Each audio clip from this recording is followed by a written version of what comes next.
Hey there, talent growers. A quick note from Halelly Azulay here, your leadership development strategist at TalentGrow.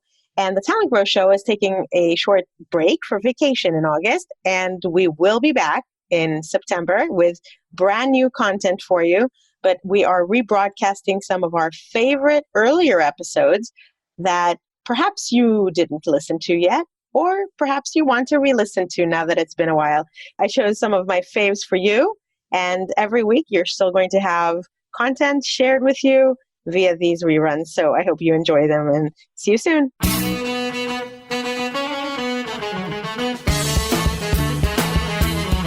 Welcome to the TalentGrow Show, where you can get actionable, results-oriented insight and advice on how to take your leadership, communication, and people skills to the next level and become the kind of leader people want to follow.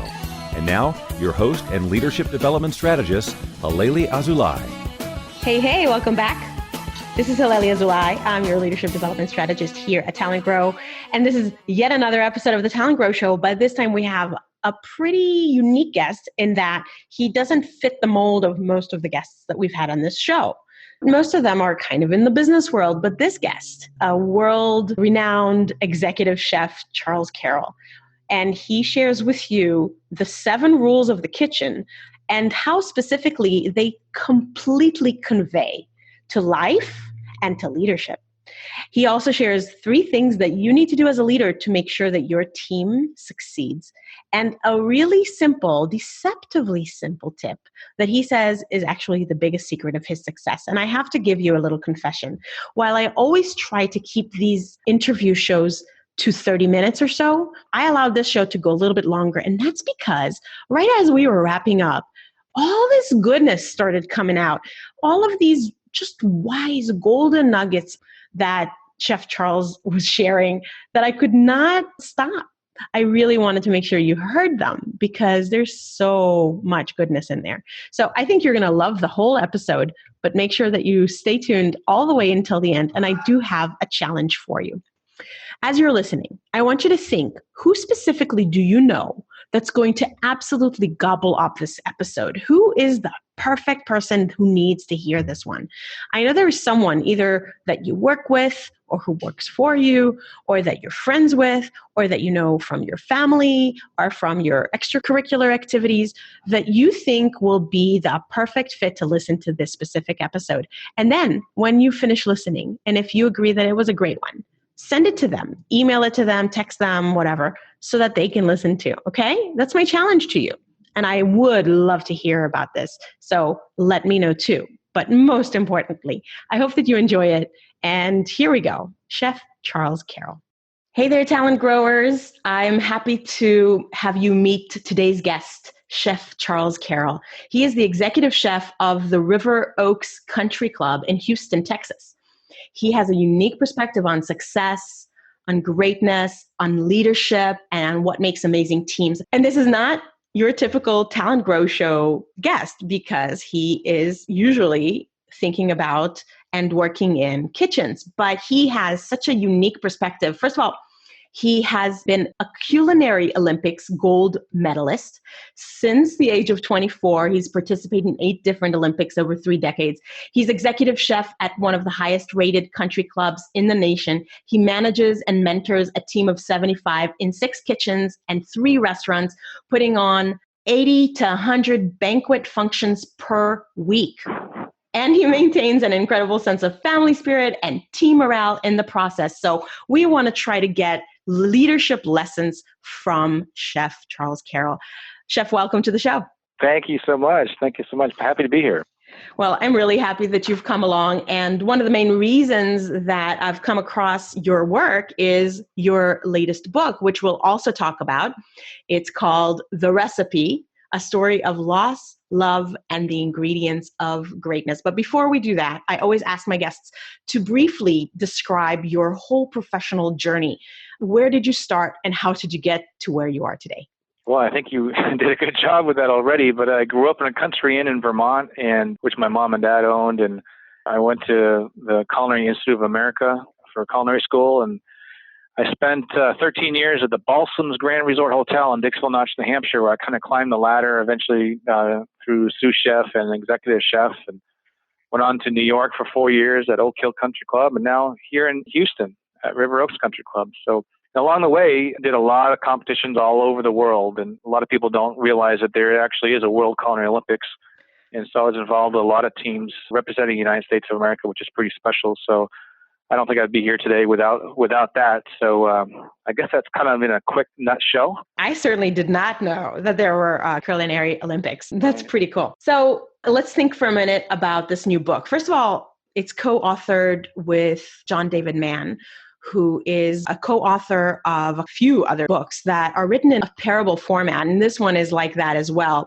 And so I read it. It's really an easy read, and it has a lot of lessons that you say are the ingredients of greatness. So break that down for us. What do you mean by that? Even the title is fun, the recipe, So, when I first started writing the concept of the story 7 years ago, I wanted it to be a book that you would see everywhere at the airport and Barnes & Nobles everywhere. So hopefully it would intrigue the foodie right away and pick it up. And then you realize that each chapter has a life lesson or the mentoring of the chef and a young boy. And in each chapter, they cook something together, which immediately, usually when I describe that to people, they're like, how cool is that idea? Because there's so many lessons in food that you could easily tie to life lessons, having patience and waiting for a vegetable to be perfect before you harvest it, or not wasting any of the product. And there's so many lessons in food that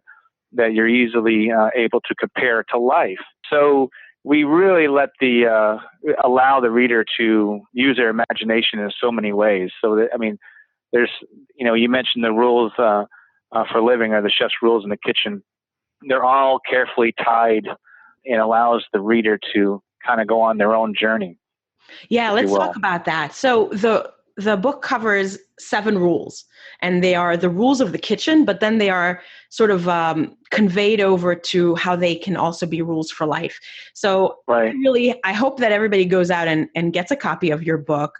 But just briefly, if you could give us the lowdown of these 7 rules, and then maybe because of the angle of the TalentGrow Show is very much on developing leaders, which of these rules do you think particularly apply to leaders? Let's start with the kitchen. I have 75 employees, and it's amazing that sometimes you have to remind people you got to taste everything. So that's rule number 1. Taste everything. And food changes as it sits longer, as it cooks longer, as it's chilled down longer. Food has so many different dynamics. So we ask all our chefs to taste everything all the time. And I guess I should compare that now over to the rule of life. You have to kind of savor every moment. Do you see what I mean? There's a kind of a comparison in that. And then rule number 2 in the kitchen would be improve every dish that you touch. Because, you mentioned how busy we are here at the club.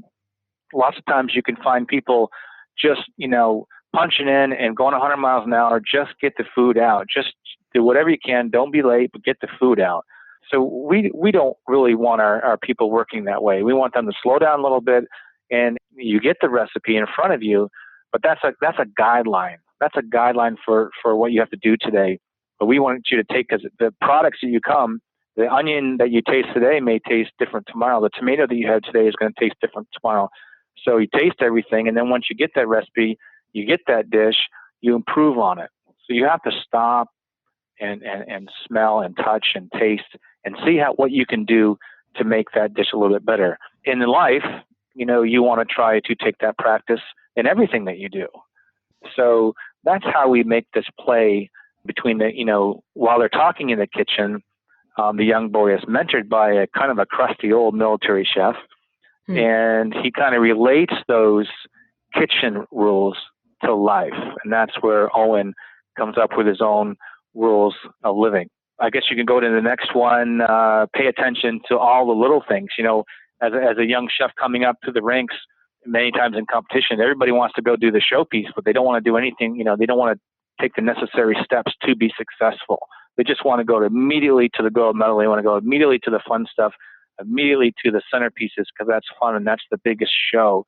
But you really have to slow down and be willing to take all the steps that you need to build a really solid foundation. And that's true to anybody or to anything in life. And I think that a lot of leaders listening to today's podcast probably are experiencing the same thing. You get the young person fresh out of college and they immediately want to be successful. They immediately want the corner office. But, you have to earn that. You have to gain the experience. There's one thing, this generation can't do. You can't click around experience. Yeah. It reminds me of, I don't know if you've watched the documentary, I think it's called Jiro Dreams of Sushi. And it's about it's very interesting. It's Japanese sushi chef. I hope I'm not mangling it. I'll put the correct link in the show notes if anybody's curious.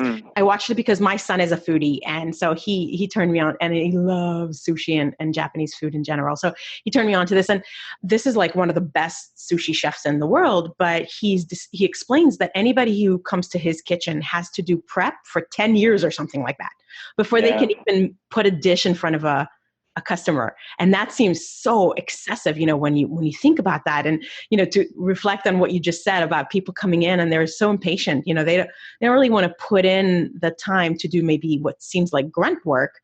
But I agree that a lot of times when you do something that is not very glamorous and it seems very repetitive, it teaches you foundational skills that help you then be able to go above and beyond and maybe be more intuitive or in the moment, because you're building your intuition through practice and through experience. Oh, there's absolutely no question. There's absolutely no question. And I think as leaders today, we have to be very careful to recognize that, and also to put our people in positions where they can be successful. And one of the biggest successes I've had in that, getting off the book a little bit, is that you have, as a leader, in my case, a chef, it's my job to make sure I paint the picture for all my employees, all my young people, about where they are right now, and then find out what their goals are and how can I help them reach those goals. And I have a particular reputation here in the United States and parts of the world, and the club has a fantastic reputation in the United States, and my background has a pretty good reputation. So if you put those three things together and you are really successful here at this club and the amount of volume that we do at this club, then you're going to be pretty darn successful if you take these steps. So my job is to help paint that picture for them. This is where you are now.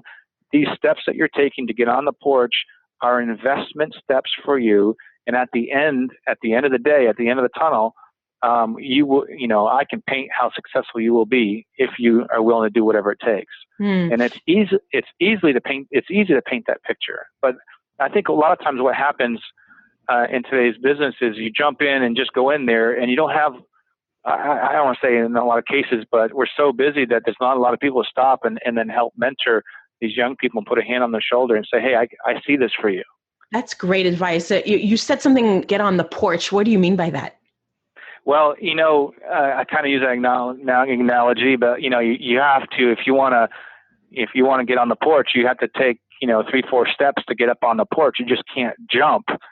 A lot of today's generation just they don't want to have to take the steps. They want to jump. They don't want to do the actual 2, 3, 4, 5 years of work. They don't want to take the escalator. They want to get on the elevator. They just get on there, push a button, let's go. And you just can't Google around or punch around or use the computer to get you experience. It's just not going to happen. Gotcha. So you can't shortcut that. So what I'm hearing you say is that if you give people a great vision of what's possible for them, and then get curious about what specifically are their aspirations, and then help mentor them along the way, it sounds like that's how you can help people not be so impatient as they're working with you. Is there more to it? No, that's it. But I guess there is one other step. We've kind of formulated that a little bit more. I mentioned one of my other books called Leadership Lessons from a Chef, and there's a lot of lessons in there. And one of them, so to take that step another further, I have what we call sit downs with a lot of my top employees, or all my employees at some point or another, and that's to sit down with them for 30, 40 minutes. And uninterrupted, to talk about their life, what they're doing, where they're going, how their family is, and what are their hobbies are, and where do they see themselves in 3 to 5 years? Because, how often do we do that? Mm-hmm. And so if you schedule these sit downs, then the employees are looking in the office to say, hey, who's in there now? Hey, what do I have to do to get that meeting one-on-one with a chef? And so it helps everybody grow. And as you do that, you have these opportunities to help paint that picture for them. So everyone's eyeballs are wide open. So it's about investing your time with your people and formulating that into a plan. Love it. So I think we've covered 3 of the rules. Right. So what's the 4th? Compose your space, kind of control your environment that you're in. And because you can only control what you control. If you try to control what you can't control, you're out of control. Everyone's heard that kind of saying. And so while you're jumping these, while you're taking these steps, trying to be successful in whatever business that you're in, just worry about you right now and your space. And the same goes in the life rules. Really, you want to put all your efforts into controlling the sail and not the wind. You can't control the wind. You can react to the wind. And that's what you want to try to keep focused on. Just worry about you. Okay. There was an interesting saying I heard. Steph Curry, that plays for the Warriors. There was an interview when they this may be off track, but when they were bringing Durant onto the team, and some of the press was trying to get his juices flowing, and said, "Well, this guy's getting paid more than you are, and do you have a problem with that? And you're the star of the team, and what do you think about all this?" And the awesome comment that I thought that he came out was, "My daddy told me a long time ago, never count somebody else's money. Never count another man's money." And I thought that was a really mature, well put comment. Just worry about you right now and where you're going and how you're going to get there. I kind of like that. So that's number 4. And build your team. You're only good as your team. And I have 75 people here. And as a leader out there, you can't be afraid to hire somebody more talented than you are. You can't be afraid to hire somebody that is a really great thinker. You can't be threatened by these things. You should embrace them. And the better your team is, the better you are. So that's important. Number 5, and then number 6, commit to excellence. There's a lot of people that when taking those steps where they want, they just want to take the step and maybe not be as thorough as they could be. You can do something excellent today, but are you going to do something excellent tomorrow? Is it going to be a habit for you? Is it going to be a way of life? So you have to commit to it. And then, of course, getting into life, you never compromise your standards. So it's kind of like what you do when the lights are off, or what do you do when no one's looking, kind of concept. Yeah. And then number 7 is to cook with honor. Care about the food and respect where it's come from. Respect the people that planted the seed. And if everybody thought for a second how much work it took to get that carrot onto your cutting board, you probably would treat it a little bit differently. So that's the same thing in life. You live with honor and you treat everybody around you with respect. So that's why we had so much fun with the book, the recipe, and cooking and food, and how we work in the kitchen relates so well to life. So it was great fun. It does sound like fun, and it is a really nice way to read it, in that format in the story, because you get kind of two for the price of one. You get an interesting story, but you also get to learn all of these lessons and see them come to life. So thank you for coming up with that and for sharing it with the world. So share with us a story. I think, speaking of stories, you have a very exceptional career and have been a leader for a very long time. So I know that there's probably plenty of stories in your bag of stories of times when you realized you were making a mistake as a leader. And if you could think of one such story, like what was a mistake you were making, a leadership type of mistake that you were making? How did you become aware of it? And then what did you change as a result of it to improve your leadership? I think earlier on, when I became executive chef at the Balsams Resort at age 27 or 28, which is on the younger side, I think, for such a large resort. Yeah. And I had to kind of hunt and peck and feel and kind of read who my mentors were, as opposed to a lot of really great hands-on experience. But as you're growing and climbing, you're climbing as an individual. You're climbing as an employee that wants to excel, that wants to do better, and wants to be a manager one day, wants to be an executive one day. And then all of a sudden one day you reach that plateau and you're up there, and now you're supposed to have all the answers. Now you're that guy. Now you're that person. But now you can't think as an individual. You have to think as a team. So that's a big lesson. Prepare yourself on leading teams. And so I guess my lesson for this would be to listen really, really well, to be a really good listener. One of the first challenges I had as a young chef and the first couple months into the job was an employee came to me with a situation, and I was like, oh my God, I can't believe that happened. I can't believe what you're saying, what you're telling me. This is unbelievable. I need to go have a serious talk with this other employee that was involved.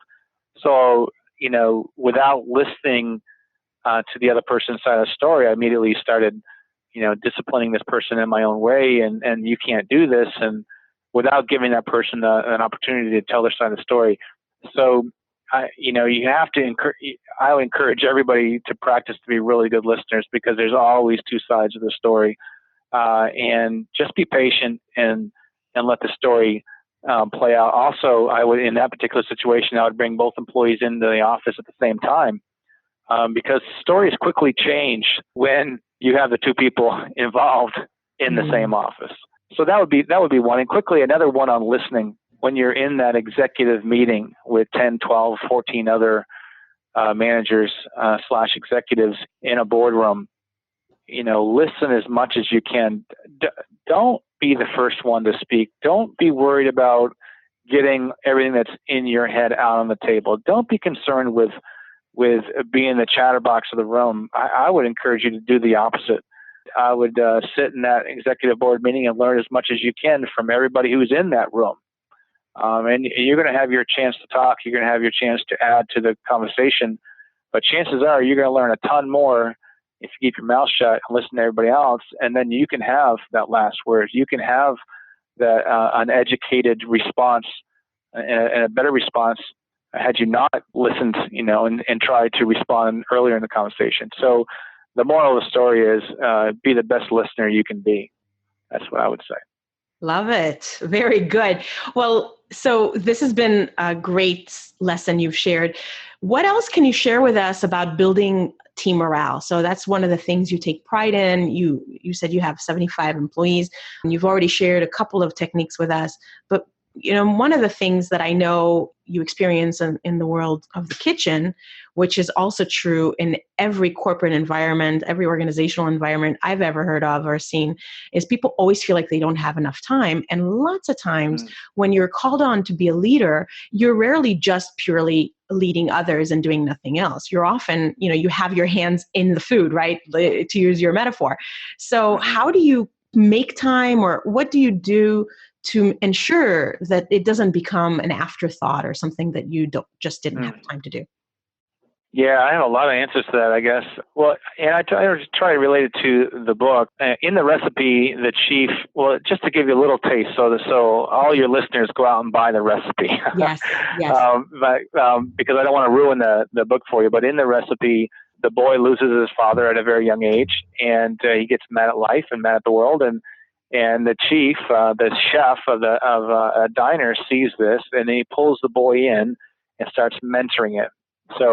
So getting to your question, in the book, the chef allows Owen to be himself. He allows Owen to see his own mistakes as they happen. He allows him to make the mistakes. He allows him to make decisions to correct them. So my point is, he's allowing Owen to become a man on his terms. He's just simply pointing him in the right direction. So and then later in the book, Owen becomes very successful.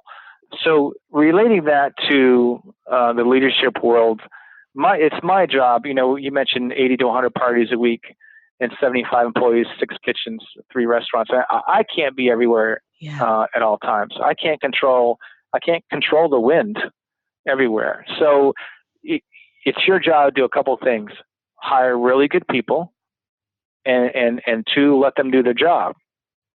3, do everything in your power to make sure that they have everything they need to be successful. Those 3 things. If you do those 3 things, they'll be successful. But allow them Allow your people, allow your good people that you've hired to run their own ship. And it's my job just to give them guidance. So we have sous chef meetings every other Saturday, and we talk about what's going on in the club. We have we talk about everything that's happening and standards. We talk about what's happened in the past and where we're going in the future, and if there's any new policies that come up.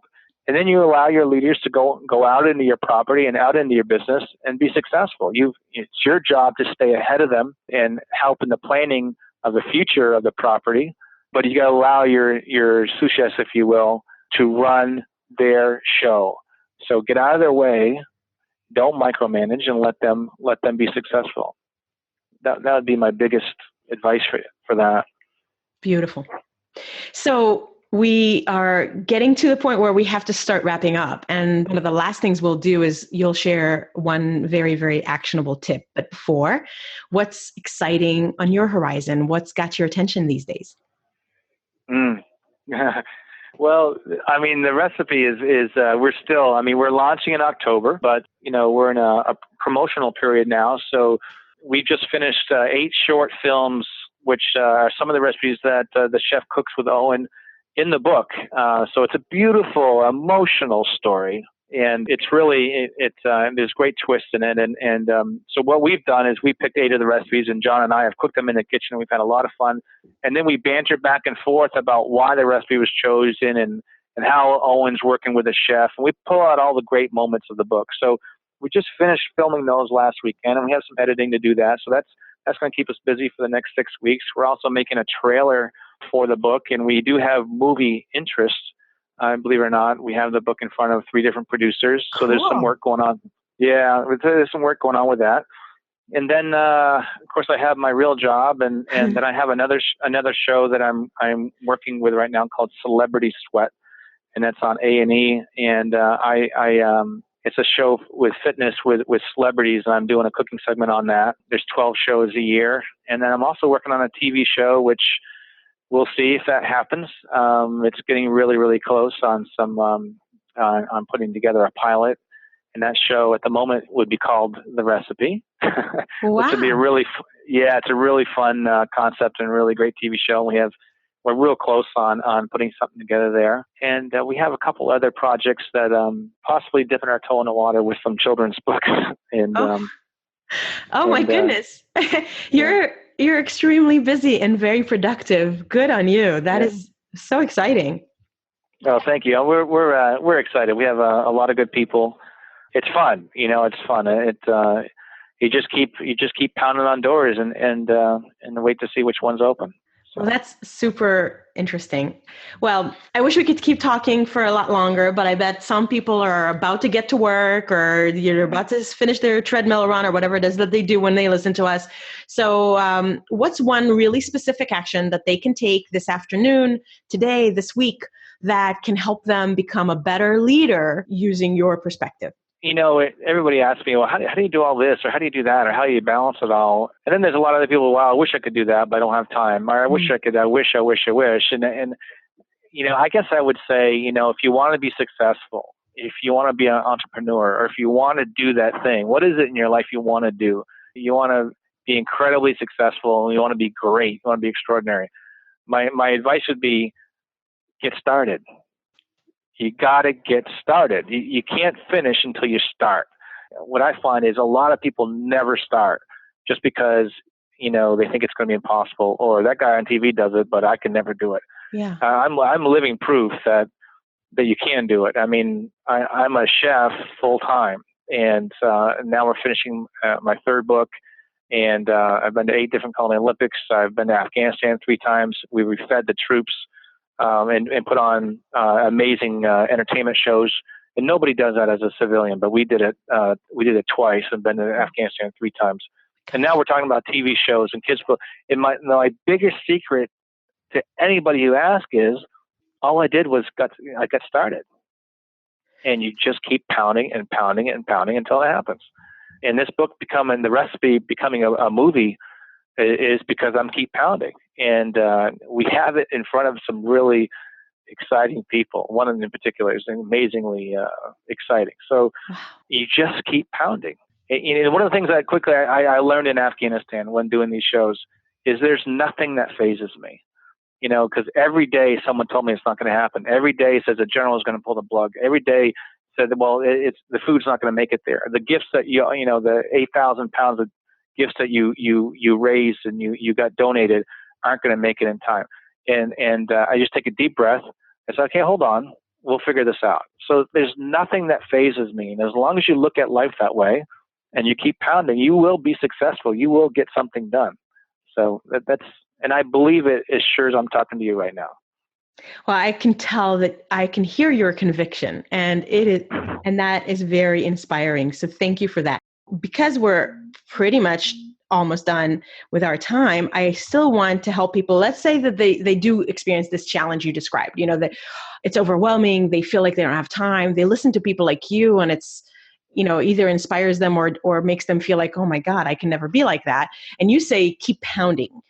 Or just get started. But let's concretize that. Like, what specifically would you say to someone, if you were mentoring someone right now who said that to you? I don't know even what that means. Like, what do you mean get started? What would be like a really specific action someone could take if they feel kind of overwhelmed by what you just said? Well, there's a couple things. First of all, let's use the example of a book. I mean, who am I to be writing a book? I mean, I went to see my mom for her birthday one time. I got off the plane. I was reading this nice little book, and I told my dad, I'm going to write a book. And he slapped me on the back and said, good for you. Now come on, get in the car. I said, no, really, I'm going to write a book. And then 6 months later, I had a contract with a publisher. So let's take writing the book, for example. Okay. What I started doing, I started punching the keys. There's this great movie. I forget the name of it now, but there was this professor that was trying to teach this boy to start writing, and he just sat there and looked at the typewriter. He said, "Start punching the keys. Start punching the keys. You got to punch the keys." So I just started writing, and I was writing, and next thing I know, I had 80 or 90 pages. It wasn't a book. I thought it was a book. I thought, but it was 80 or 90 pages of what poured out of my heart. But you got to start. You got to punch the keys. You got to use that in anything. How do I get over to Afghanistan? Well, who do I know? I know one of the most important guys in the military. And so I went and talked to him. So anything in your life. What do I know about TV shows? Zero, zilch, nothing. I know nothing about TV shows. But I've already had 80 conversations with experts, people in LA, people in Hollywood, NBC, local people from the NBC and CBS channels here in town, and I've had over 80 conversations. There's not one of them that was a waste of my time. I may use 2 or 3 of those conversations to the 100% of its max, but I learned so much in those 80 conversations. I just keep calling the meetings. Yeah, and this is great. We're gonna stop that right there. But listeners, the part we see is where the TV show is almost about to happen. The part and then it's launched, or we see the book launched. But 80 conversations, that takes a lot of time, and that takes a lot of perseverance, and that probably involved a lot of rejections along the way, or obstacles and blocks. And so it's getting up and doing the very next thing and being willing to put in all that legwork to have the outcome, rather than just imagining that life is about people having, magic unicorns deliver the results to them. Right, and you gotta ask yourself: do you want to be great or not? Do you want? If you don't, that's okay. In the kitchen, I need people to peel carrots too. I need people to sit in the corner and peel carrots all day long. That's fine. So we're not expecting that everybody wants to run through walls for you, but you got to ask yourself: do you want it bad enough, or do you? Or if you don't, but if you do, every single conversation there's never a bad one. And if something fails along the way, you have to. It all depends on your focus. Where are you looking? If it fails, you can thank yourself. It's okay. That's fantastic. Now I know that's a direction I don't need to go in right now. Yes. So look at it that way. So I just learned something else. I spent several meetings talking to local NBC stations, and then I realized after several conversations that we don't want to go local. We want to go national. But I learned so much along that way. So. And let me leave you with this one last thought.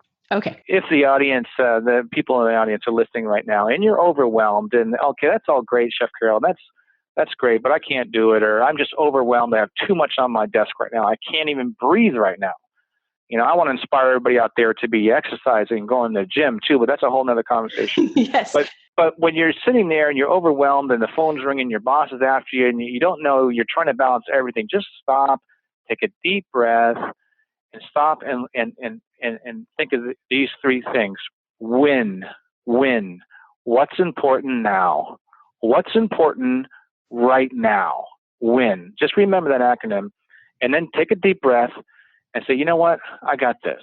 Okay, so I know I'm plastered and I got all kinds of stuff on my desk, but what's the most important thing right now? Okay, it's this. That becomes number one. What's next important? That's number two. Okay, I can breathe now. I know my desk has 40 other things, but I'm going to just focus on what's important right now, and you can be successful. So that's a really good leadership when you're just getting pounded with a bunch of stuff. Just worry about what's important right now, and you can breathe. Great. I love it. And I think we tied everything right back into a big circle to where we started. And so I'm super happy about that.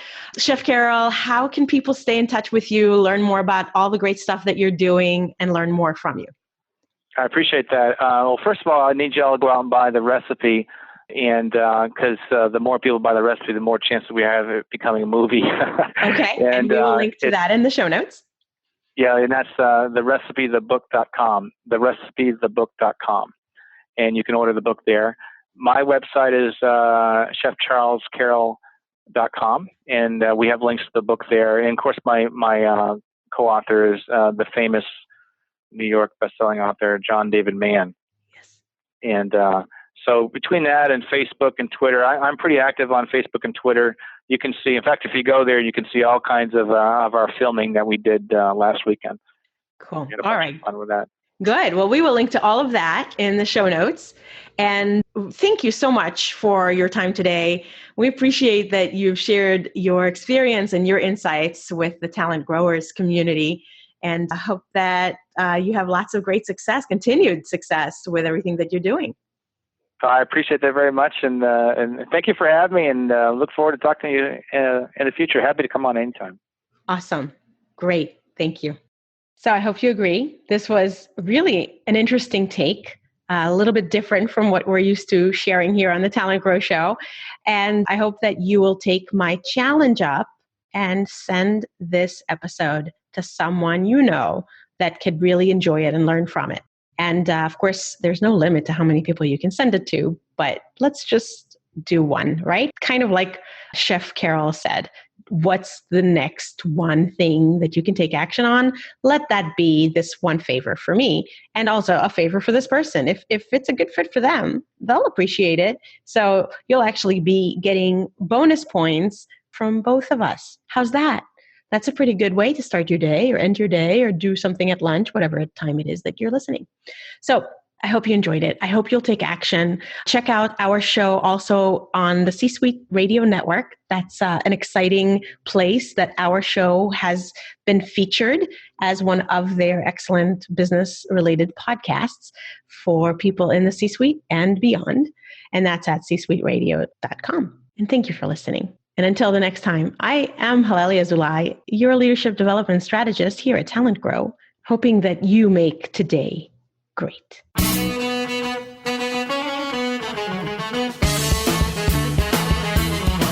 Thanks for listening to the Talent Grow Show, where we help you develop your talent to become the kind of leader that people want to follow.